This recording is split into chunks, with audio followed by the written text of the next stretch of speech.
So I came to Dr. Admire on the recommendation of a surgeon at the Bosley Clinic who had done a hair restoration for me. And he had known Dr. Admire previously and gave him some really high remarks. And so when I came in, I saw the photos of his before and afters, and they were fantastic. Nothing tricky in the lighting or to make people look bad before and great after. It was just very consistent. And then when he came in to meet me personally, he just echoed every concern or thought I had about what I wanted to have done and what I didn't think I needed to have done. So he was like, yes, you know, your neck and under your chin and to lift the jowls and the jawline, but you don't really need anything around the eyes, which is exactly what I thought. So I was happy to hear someone not trying to upsell me or oversell me or undersell me, because at some other places that were less invasive, I felt like it wouldn't get accomplished what I wanted to. So the procedure I had was a deep plane full face and neck lift, and with a CO2 laser.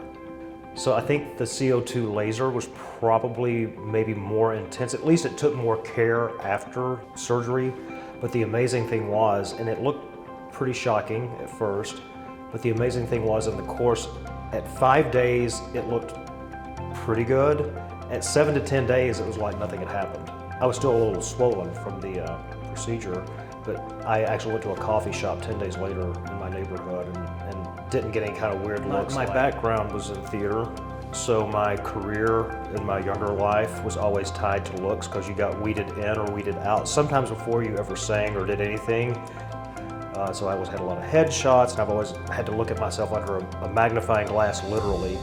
So to see in the last year my face not really look like what I was used to seeing in regards to like a dropped chin. My mouth had turned into like a permanent frown. So it was really amazing at day 10 to look really like I did quite a few years ago. I guess the best compliment is I have 3 of my friends that are out of state that were like, do you think it'd be possible if we could come stay about 10 days at your house and come see Dr. Admire? And I'm like, well, you're welcome. Give them a call, and I think that's the greatest compliment, is that it looks good enough that I have, you know, friends and other people that are kind of wanting to go down the same path. It turned out, I mean, I look exactly the way I was hoping I would look, so there's no regrets about it. And it does make you feel better to know, hey, I'm looking the best I can for where I am.